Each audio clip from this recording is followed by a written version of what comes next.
أعوذ بالله السميع العليم من الشيطان الرجيم. بسم الله الرحمن الرحيم.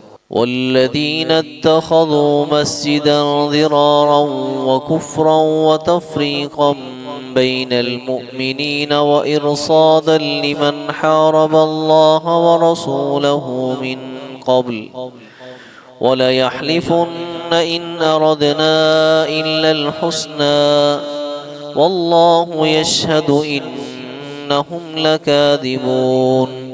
لا تكن فيه أبدا لمسجد أسس على التقوى من أول يوم أحق أن تقوم فيه رجال يحبون أن يتطهروا والله يحب المطهرين. أفمن أسس بنيانه على تقوى من الله ورضوان خير أم من أسس بنيانه على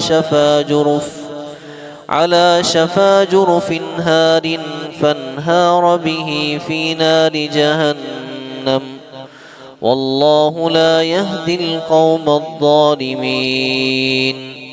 لا يزال بنيانهم الذي بنوا ريبة في قلوبهم إلا أن تقطع